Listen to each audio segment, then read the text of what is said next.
everybody, welcome. Good afternoon. I wanted to welcome you and, of course, tell you who I am. My name is Heske.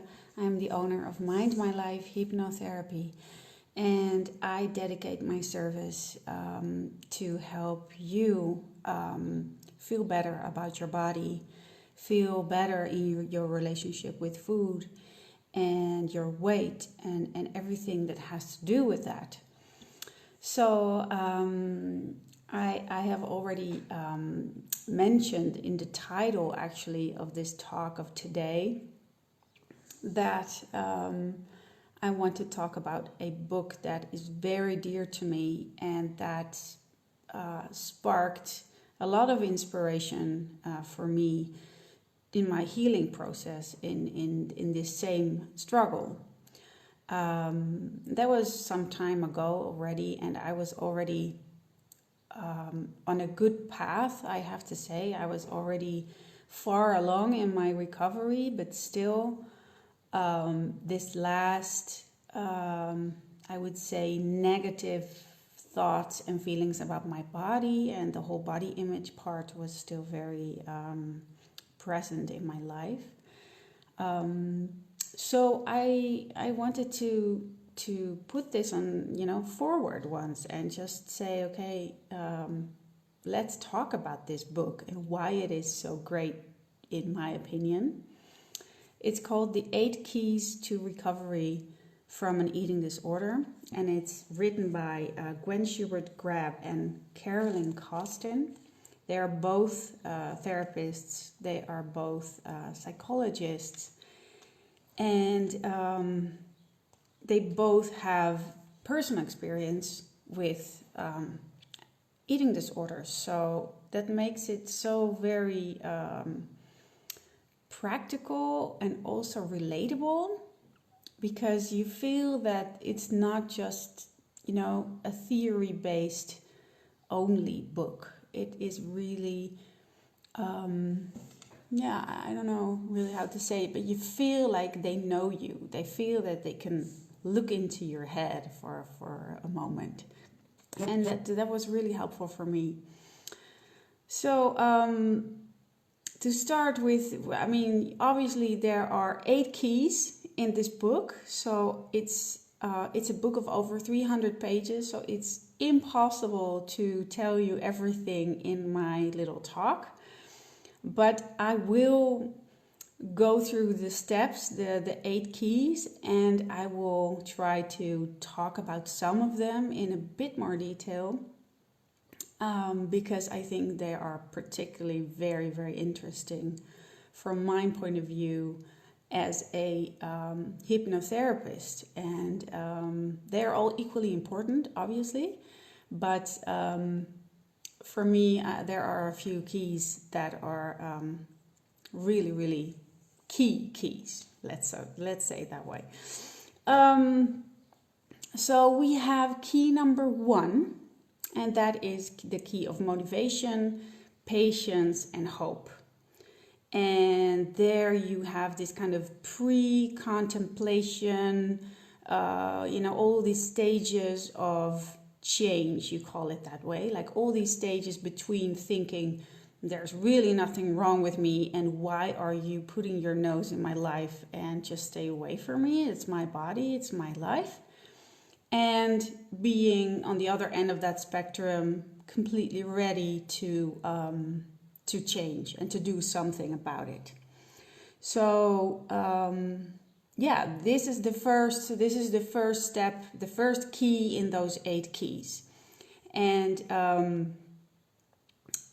one assignment, because the book is full of assignments, is something that I really like. They give you exercises to do, writing exercises mostly, and it's almost like a workbook. It's like a guide through the whole recovery process, and you can actually just start at the point where you think, hi Kobe, hi Lutgard, nice to see you here, thank you for watching.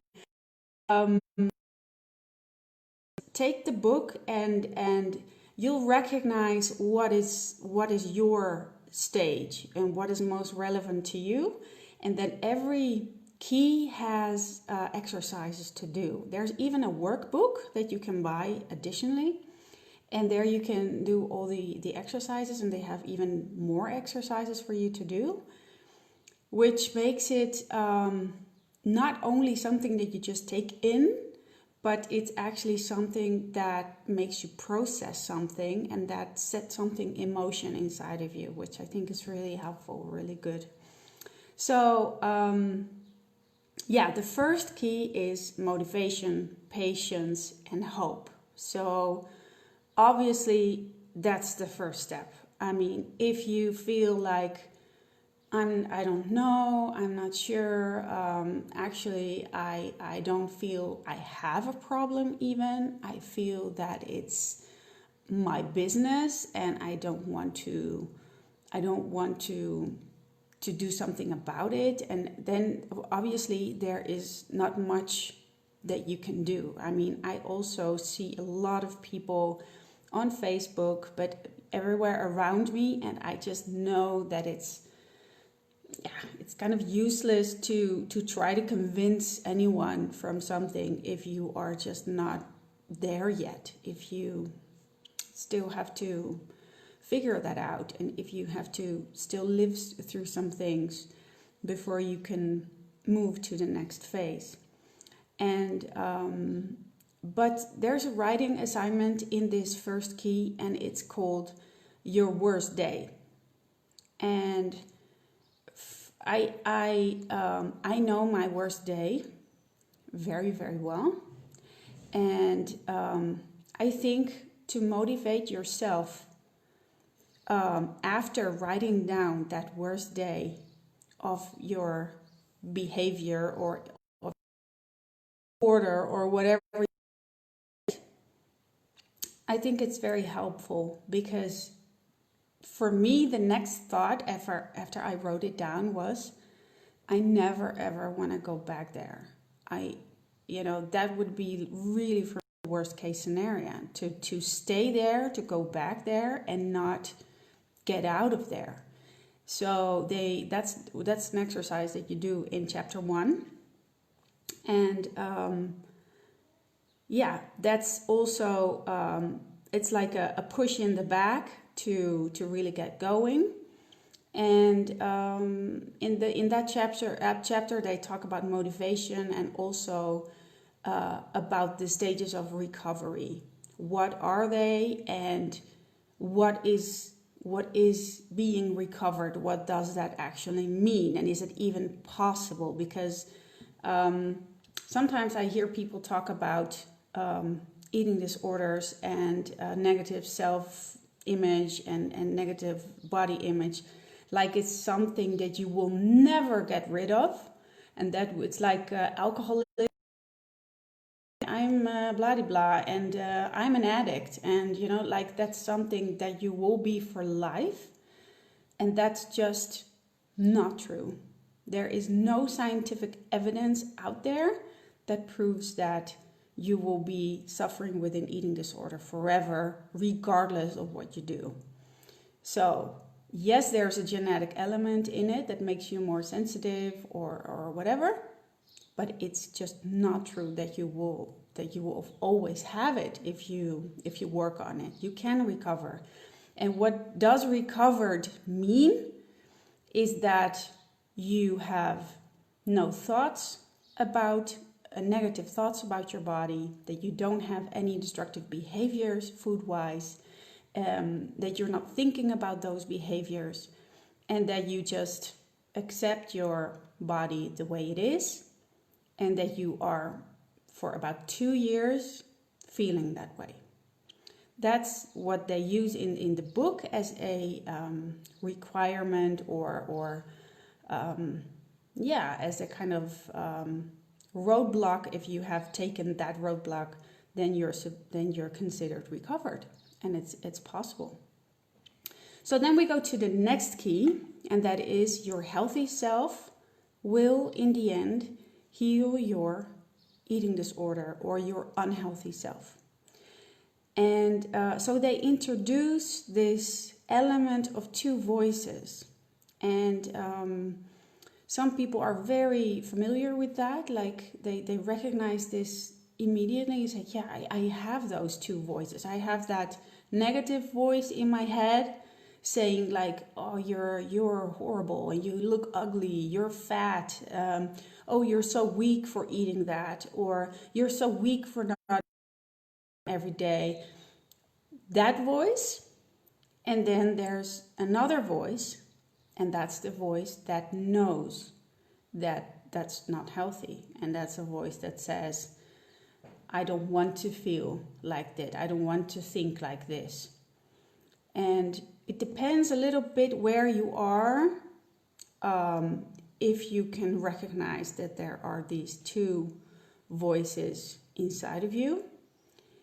And like with everything in your life, if you start to push something down and you push something away from you and you want to just make it go away and become like very negative about that voice and say like, yeah, that's a stupid voice, I hate you, blah, blah, blah, about your eating disorder voice, that's also not the way to go. I mean, that voice is trying to do something for you, only in the end it's not helping you. So, and if you feel like I don't have that, there's just one voice, that's also possible. That you feel like there's just one voice and it's all mixed up and there's no, I cannot detect what is what. That you don't have that experience, that's also possible. And then I always say, and that's also an exercise that they have you do in this book, is imagine that you see a very young girl of like 8 years old, or it's your own daughter or your own little sister, and she's saying to you, no, I cannot eat anything, I am not allowed to eat because I will be horrible and ugly, and then I'll be weak and stupid, so I cannot eat, and whenever I do eat, I have to compensate for it, or I have to throw it up, or I have to restrict myself for 3 days afterwards by starving myself. If a little girl you, how would you respond? And from that response, you can check with yourself where that healthy voice comes from, because probably, and I have not met anyone who does not respond in a healthy way, saying to that little girl, you're not fat, you can eat, you need to eat to be healthy, you need to eat for energy, you have a beautiful body, you have to take care of your body. All those kinds of things, they just come up naturally. And then you have identified that you do have a healthy voice. So for me, that was also like a, whoa, like a light bulb moment. Like, oh, this is really, there is something inside of me that is positive and that can think something positive. So yeah, that's the second key, where you distinguish the healthy self and the disordered self. And then, as the third key, we have the key about the food, that it's not about the food. And basically, this is all that's important to know about this chapter, is that it's useless to focus on food and to focus on a meal plan, or to focus on, in the end, anything that has to do with the food and getting used to eating again, which is, a common thing into recovery programs, for example. And if it's not accompanied with a way of dealing with the underlying emotions. So yes, it is helpful. Yes, it's important. Yes, you have to, and we will get back to that in the key. it's important. The food is important. Of course, it's important. We all know that. But it's useless to focus on that first if you haven't dealt with the underlying emotions and the sense of worthlessness, the sense of not feeling able to cope with life. So that is the chapter, and it's so extended, this book, that it's really not possible to talk about everything. But that's the important thing to remember. So then we get to the fourth key, and the fourth key for me is one of the most important chapters from this book.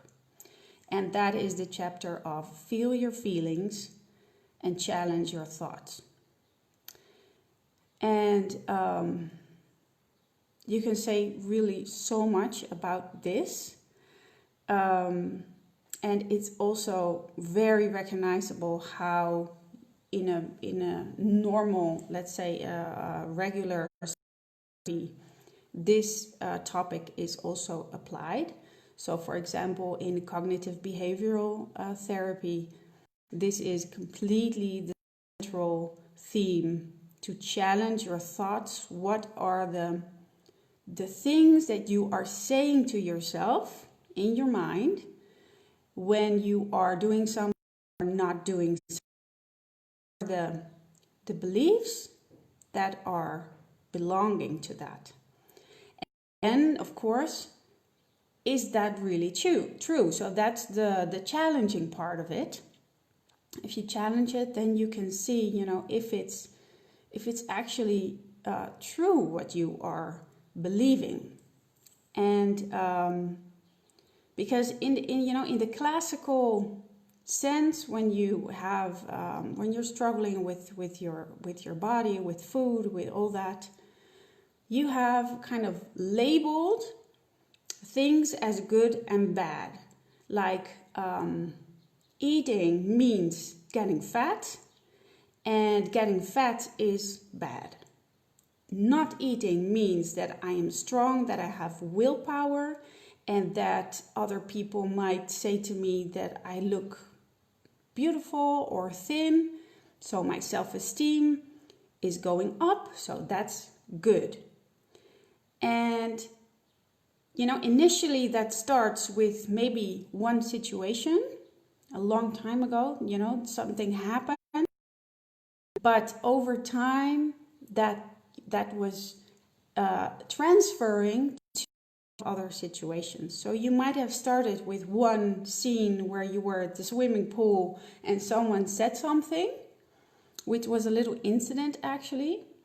But the mind works like that if there's a seed planted with a negative emotion or a positive emotion, we always want to go towards the good emotion and stay away from the bad emotion. So we will start doing what makes us feel good and start avoiding what makes us feel bad.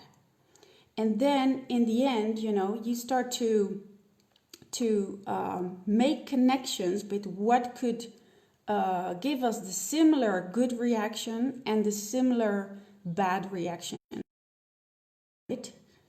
You are, it doesn't only happen when you're in the swimming pool or when you are in this specific situation that caused the first time to happen, but it's transferring to a lot of other situations, and you are doing nothing else anymore than avoiding that bad feeling. And it kind of takes over your life. And if you have been there, you know what I mean, that it's kind of feeling like you are locking yourself in to this web of negative thoughts and negative emotions about yourself. And it seems with every day that passes, it seems harder to get out of it.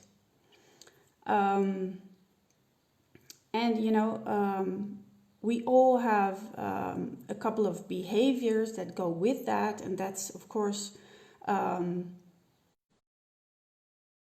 to go towards the nice feeling because that's what you want more of. Most of the time that's restricting, because restricting is connected to weight loss. So you start restricting yourself, and it gives you this illusion of I'm strong, I have control, and it gives you the good feelings.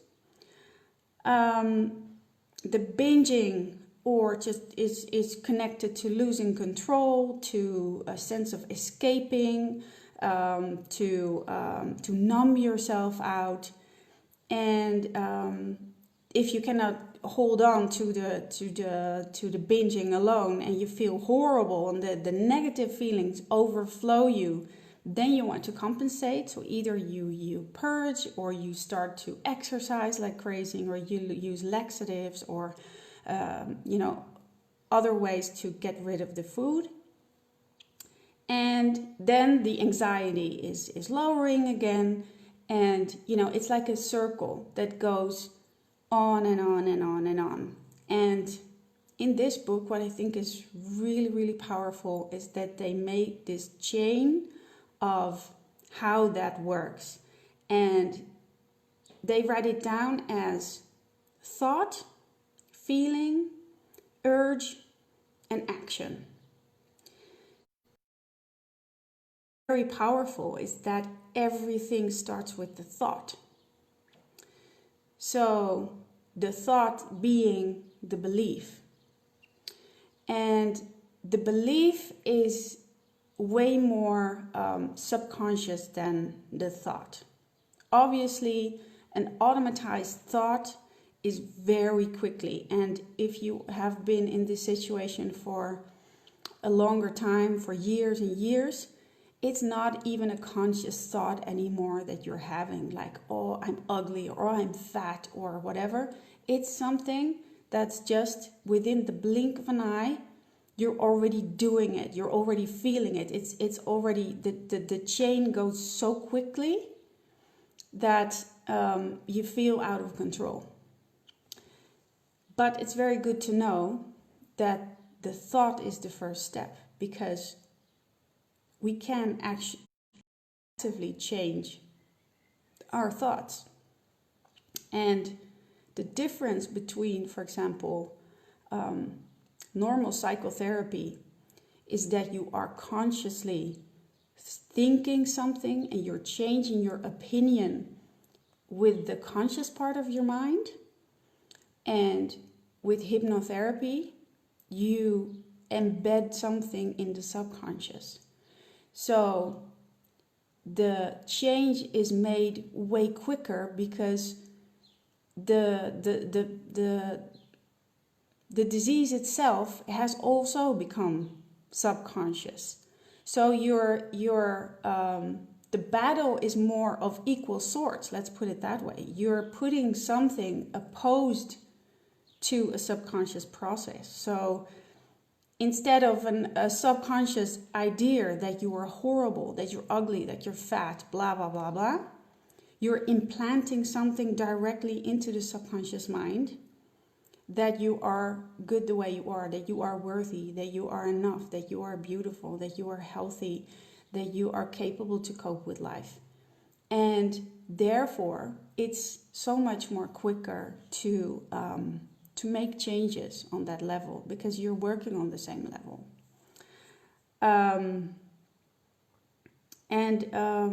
It's because when you have an eating disorder, your thoughts are very rigid, and they are very, there are a lot of negative ways of thinking. It's either, it's everything or nothing. It's really like a black or white way of thinking. It's overgeneralizing. Like, if this is bad, then everything is bad.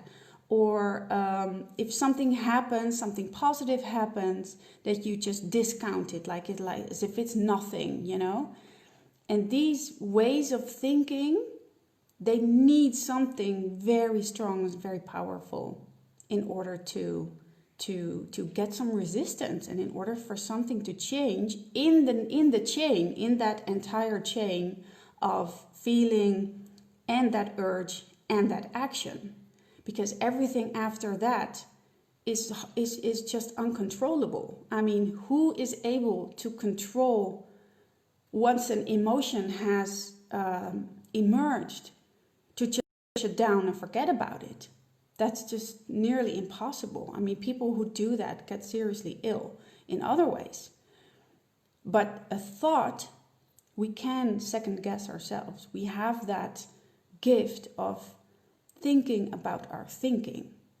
And so that's where the opening for change is. So that's what I think is so very powerful of this fourth key in the book. The power that you can feel and the empowerment of your thoughts, and creating literally a new belief, a new way of thinking. And well, in RTT, the method that I practice, we do this like literally opposing the eating disorder voice with the thoughts and the beliefs from your healthy voice. And like by repetition and by in hypnotic audio, you install it in your subconscious mind. So then we have the fifth key, and I will go a bit quicker here again because otherwise you're getting really tired of me, where it is about the food. So that's the title of the chapter. It is about the food, because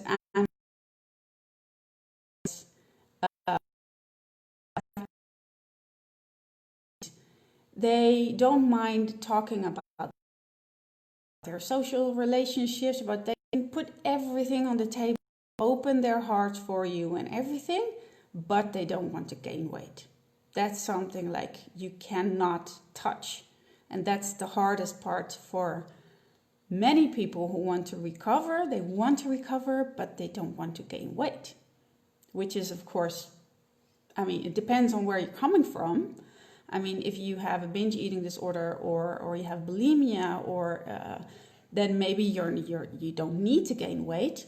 But obviously, if you are restricting yourself to a very dangerous level, then you have to gain weight, and you will gain weight if you start recovery. So there is no recovery possible if that relationship with food is not changing into a healthy relationship. And there's a very good way that in this book they describe this kind of thoughts about food versus chaotic food behavior. So being very rigid, and there's only fat is bad and light is good, or this is bad food, this is naughty food, this is good food, and if you slip, you're bad and weak, versus people who go from one extreme to the other, who have no very solid eating pattern, who go from restricting one day and then binging for the next day. And they really have a couple of exercises in this book that help you observe how you are and how you do this, so you get a clear picture of how that is for you. And also what I really liked is that they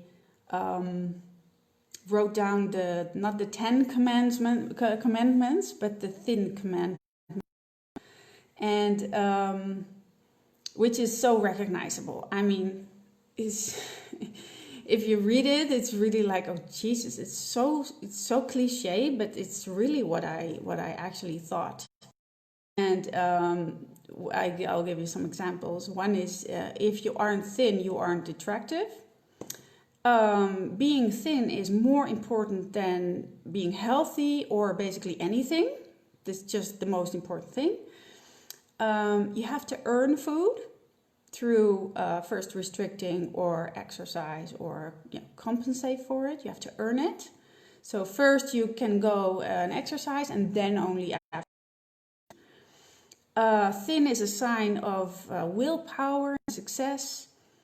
Lose weight is good, gain weight is bad, and you cannot trust what other people say. So if other people say to you, you're not fat, you're perfect the way you are, you're like, you must be lying. You are completely, you never believe what other people say about you if it's positive.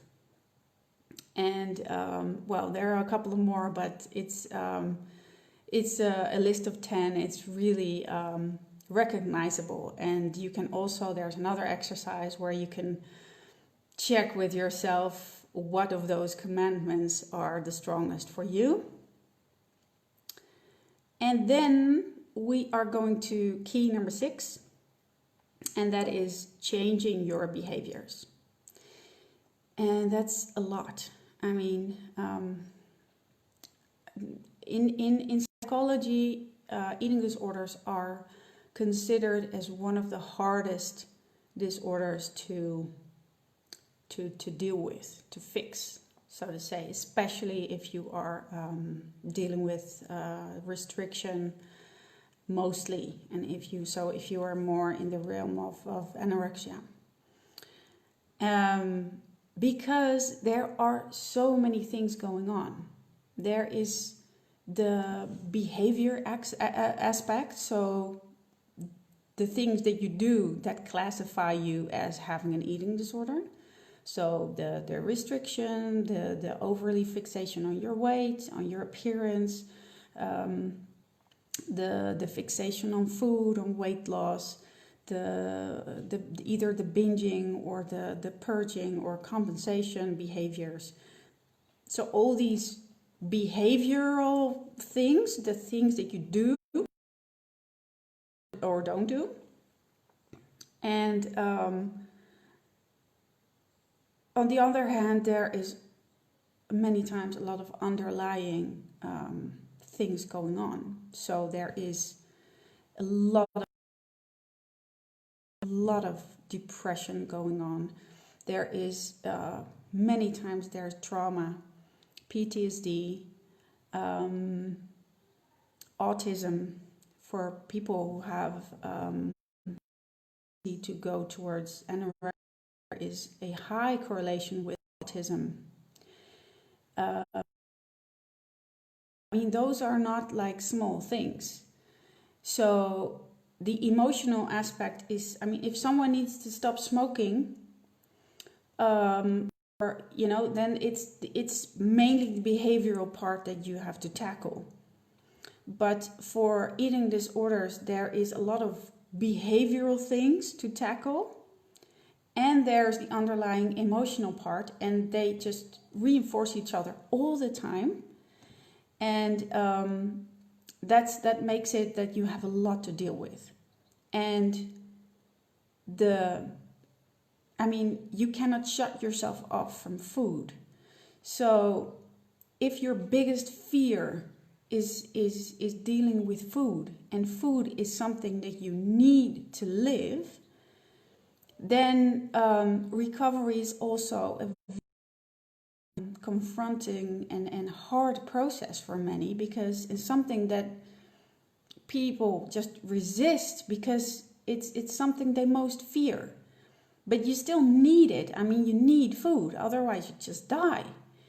And if you have an alcoholic or a drug addict, you don't need drugs to need alcohol. So the moment that you have gone through the detoxification process, then your body is happy and you feel better, not instantly, obviously, but you start to feel better way sooner. And for someone who has dealt with an eating disorder, that's not so instant, and the body has been abused for many years, a lot of times, that the metabolism has been completely screwed up, and it takes a while until that is all settled and restored and healed. So it's not easy. That's why therapy and having a good therapist and having a good relationship with your therapist or a coach is so very vital, because I mean, it's not an easy task. It's really confronting, and it's really intense to do. And I never went to therapy.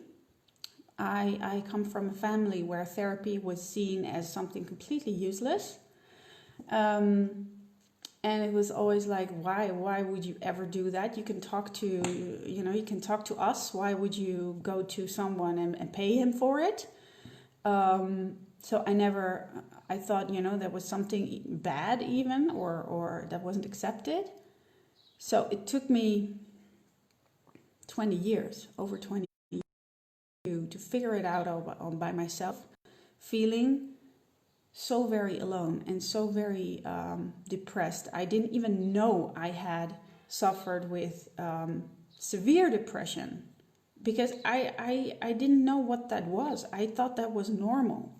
I thought that was the normal way to feel, even up to the point where I couldn't get out of bed anymore and I couldn't even open my eyes. Then I thought, like, I'm just really strange that I'm so tired. I mean, how can that be? And then later on, my then boyfriend, he said to me, like, it seems like you have a depression. And I was like, what are you talking about? And many years later, because I had to get rid of all those ideas about that therapy was a bad thing, to get finally to a good therapist. And she was kind of shocked, She was like, I don't understand how you could get here and sit here on my couch and do this all by yourself. And there was a really hard moment, because I realized that I could have figured it out so much easier and sooner and faster. And I could have saved myself and the people near me, especially my husband, so many years of suffering. But anyway, if you do have someone, if you are brave enough to go to a therapist and to look for help and to ask for help, I can only really advise you to do it. And then it's important that you take small steps, in the sense that you feel not too overwhelmed and that everything is coming at the same time, and that you have to be perfect, again, in a way, and behave perfectly from the start, because it's about the progression that you make. It's not about being perfect in any way. That's just exactly the opposite that you have to be, to get rid of that whole idea of being perfect. So that's something that's also mentioned in the book. Like, it's about the progress you're making. It's not about the perfection in any way. And celebrate every little step that you make. And then if we go to key number 7, you learn to reach out to and I was already touching on that earlier, you reach out to your friends, your family, a good therapist, rather than your eating disorder, or rather than that voice inside your mind who's telling you all these negative things. And it's like, it seems the biggest paradox, but at some point in my life, I thought there was only one thing or one being that was actually correct about me and that I could always rely on. And that was that my biggest enemy actually felt like my best friend. And that was that disordered voice inside my mind, saying that I was a worthless piece of shit, that I was ugly, that I could never do anything with my life, that it was all useless, that I was just filling up space. That voice felt so very familiar for me that it felt like that's actually the only thing. And the moment that I realized that, it was like, well, that's sick, that's really, really sick. I don't want that. I don't want this to be like my best friend. And that was the moment where I realized I have to open up. I have to, and I started writing. I started writing a journal, and then I got the courage to talk to my best friend about it. And I started to force myself to create a real connection with a real person about this and in general.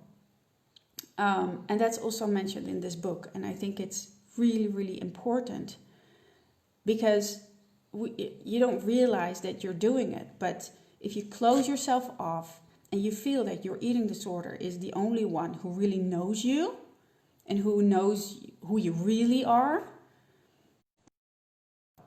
then you know that you're in trouble, and you know that it's you're not going to get out.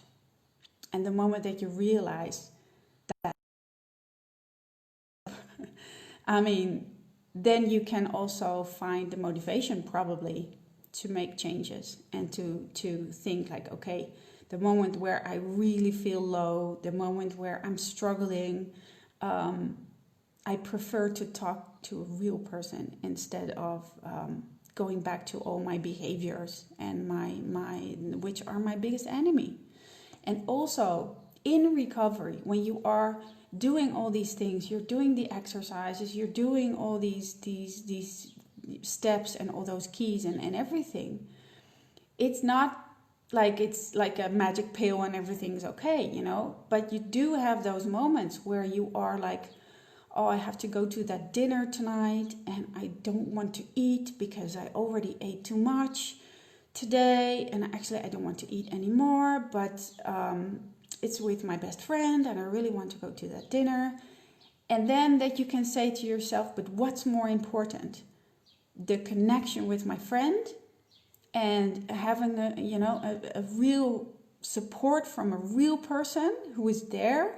And she might be a person who doesn't even know about your situation, but just the feeling of real friendship and support and love is more important for me than staying at home with that lousy voice in my mind, saying how lousy I am and how stupid I am and so on. Or when you go shopping with a friend and you feel like, yeah, I need a bigger size of jeans because I'm recovering, I'm gaining some weight. And you feel like that kind of choice. And can I accept that I need a bigger size jeans? Then you can say to yourself, no, I want to be with my friend. I want to do something, and I choose that. I choose the real connection over disconnecting myself. And so that's the seventh key. And then I get to the eighth key. And that's, for me, that was, I think I read this book when I was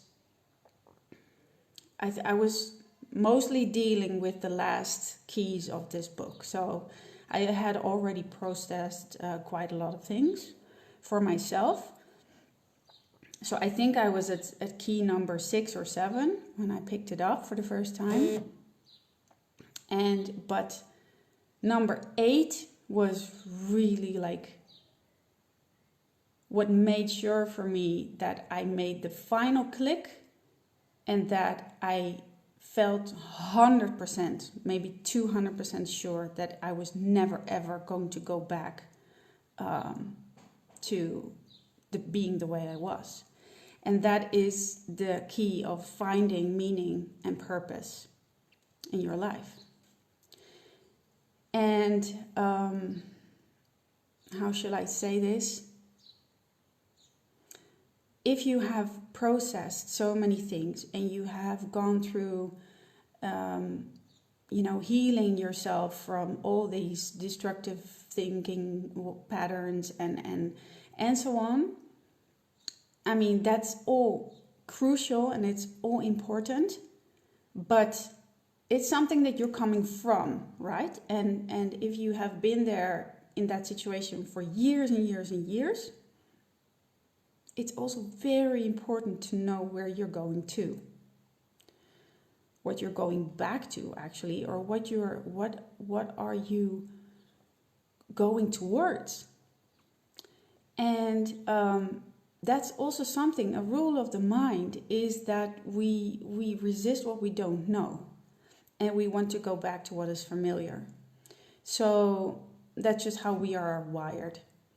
And if you don't know what you're going to, then staying at what is familiar is quite tempting. But if you do know what you are going to, then like a whole new horizon is opening up. And you can find your purpose in, for example, a passion, something that you love to do, that you reconnect with, and that's something that motivates you, and that you feel like I'm focusing on that in my life again. That gives me purpose, and doing that gives me also meaning. But there's also something more to it, I think, and that's the spiritual part of it. And I mean, I don't want to go hocus pocus and all that, but I think that we consist of two parts. We have an ego part and we have a spiritual part. So let's say it's our soul self. And in the book they also talk about the soul self and the ego self. And in a way, if you are ridden by fear, by anxiety, by any negative emotion or attachment, that's always part of your ego. The ego is always comparing, is always dividing, is always something because of something. So it's always about what do you possess, what do you have, what don't you have. It's always about kind of a superficial thing.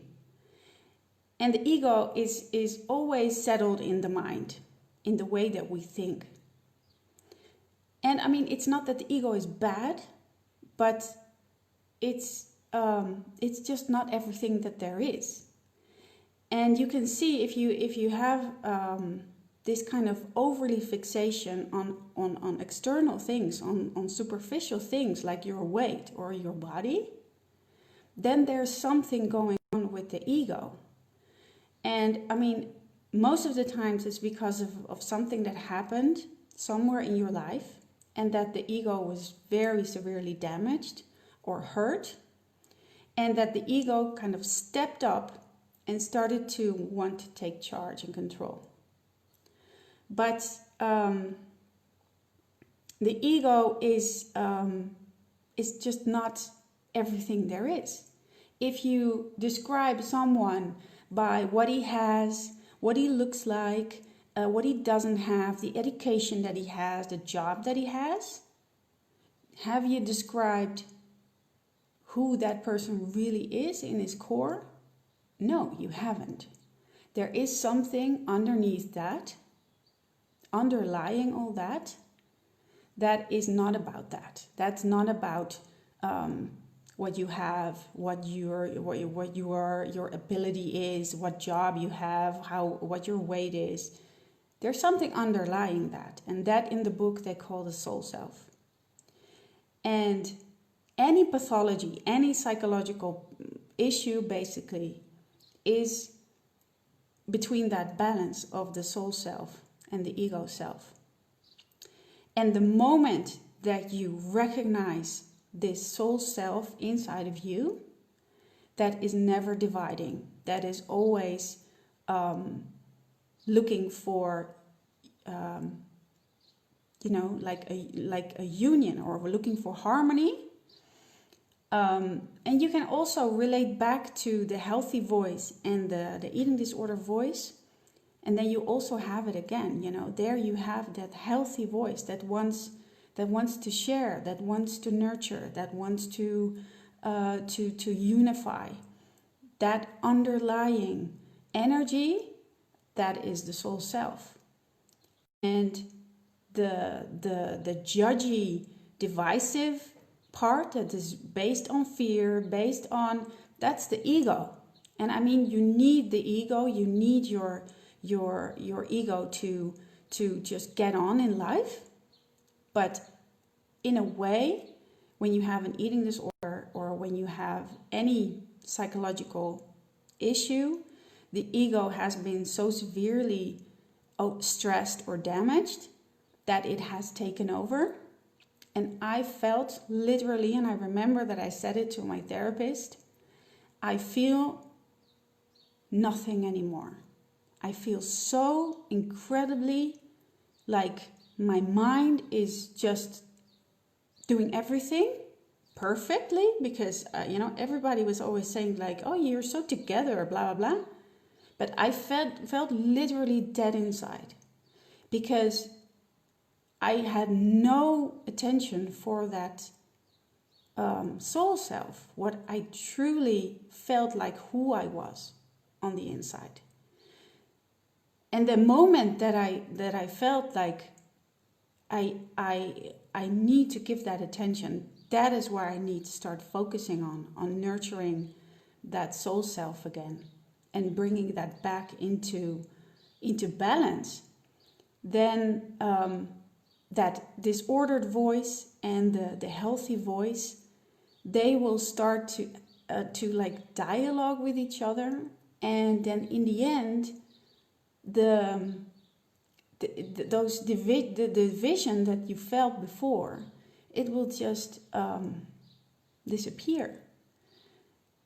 It's not like they were enemies, but it was just like a hurt voice, like a hurt ego, a damaged ego that needed to be taken care of. And only if you nurture that soul part of yourself, you can do that. And then you can bring it back into balance, and then there will not be a disorder, just an ego voice that is still there, and it doesn't have to go anywhere, but it's not dominating your life in a destructive manner anymore. So I love this. I completely love this from this book, that it's not only what you have to fix and cure and heal and improve and blah, blah, blah, blah, blah.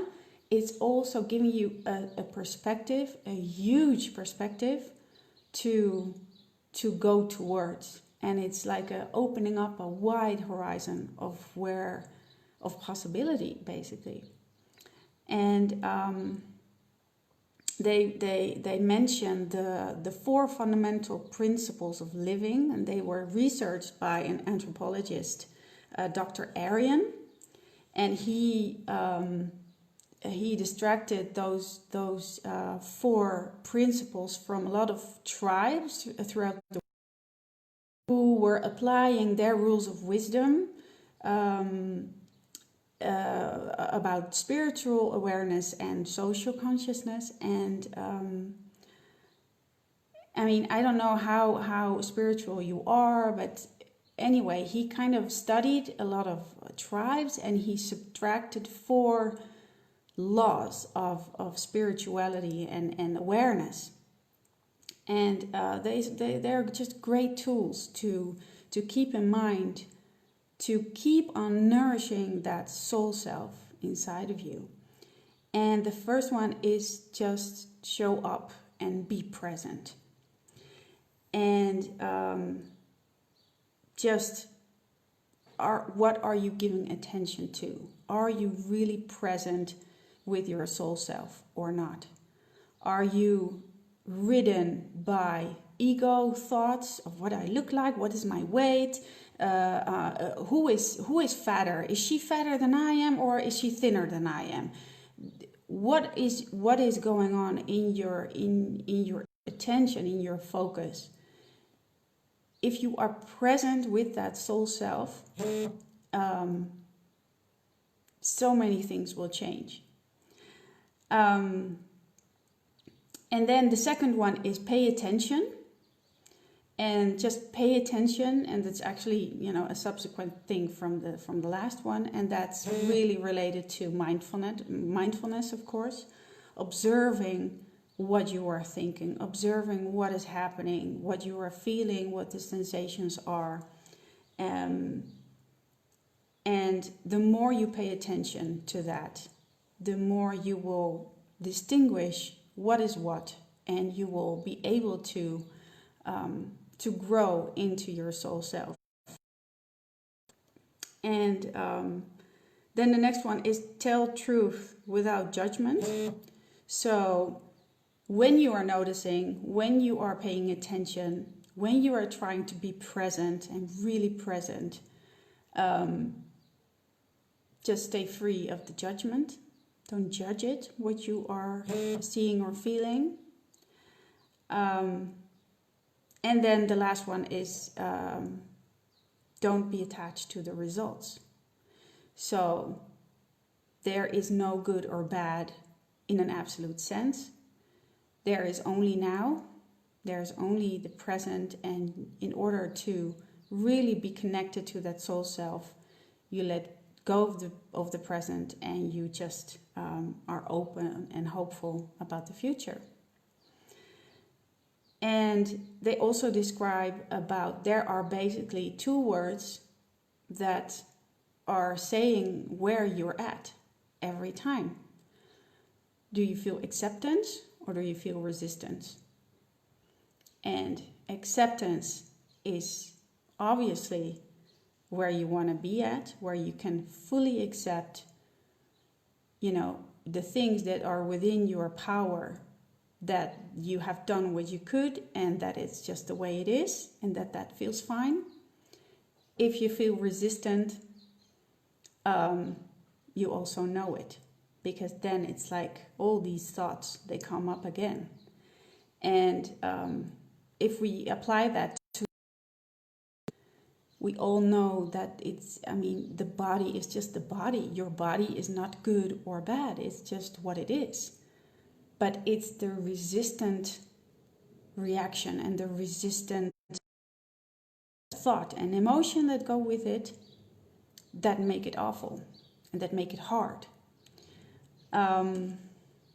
So that was basically in a very quick nutshell, and I have not been so quick this time, but what the 8 keys of recovery from an eating disorder are. And I mean, like I said, it is filled with exercises to do, mindfulness exercises, writing exercises, observational exercises, and also a lot of people who have followed the course and who have been patients from those 2 writers, because they are both therapists, and how they were in each stage. So how their experience felt in the first moment, and then how they progressed into this process. And it's very relatable. You feel a lot less alone, and so I can really advise you to buy it or to borrow it or whatever, if you can. If it applies to you, I would definitely do that. And I have already discussed a little bit that basically for me this book has been gold, but I also recognize that what I do in the method of RTT is basically covering this whole track, covering this whole trajectory of 8 keys into 3 chunks. So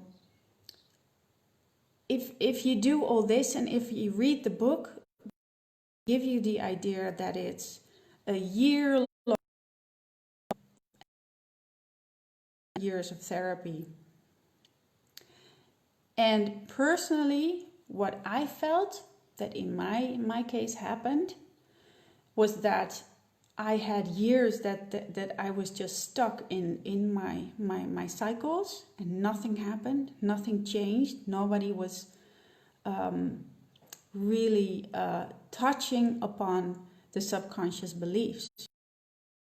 And what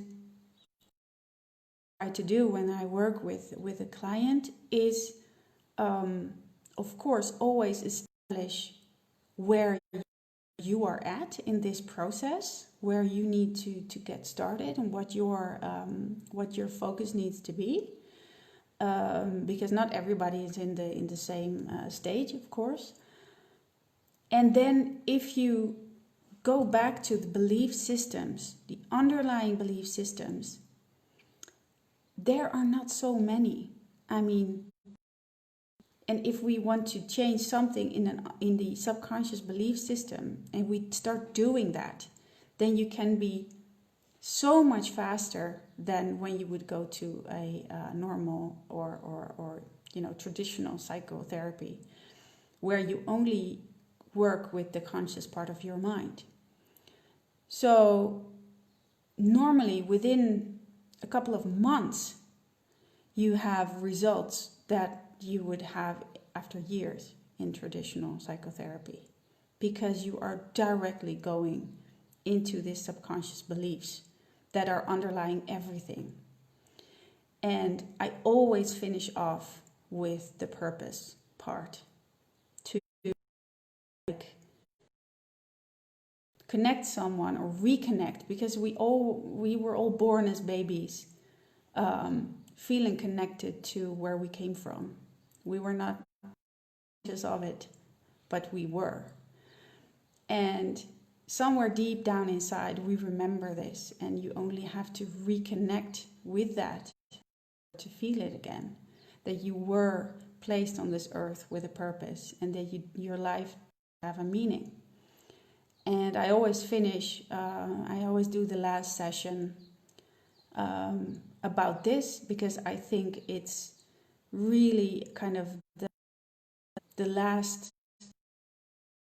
And was when this happened, when I've made that connection with my whole self, I felt, okay, now I know 1000% sure that I will never go back to where I came from.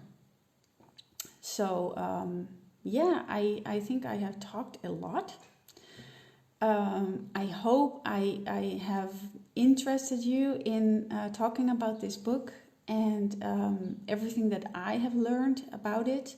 I hope I could express myself to also guide you through it in a good way, and hopefully you have learned something as well. I mean, if you want to talk more with me, if you want to talk about anything that has to do with this or something else, just, give me a message, send me a message. And if you want to talk about you personally, about something that has to do with your road towards recovery, and you want to know more about how I can help you, support you, then also just, send me a message, or you can go to my website, mindmylife.nl.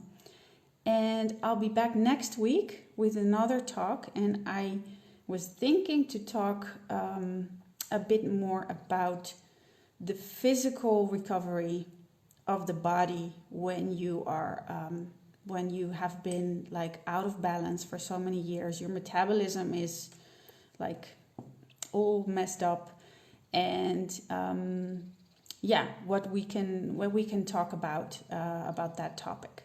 So that will be next week, Wednesday again, same time and same place. And I wish you all a very good afternoon, and thank you so much again for watching.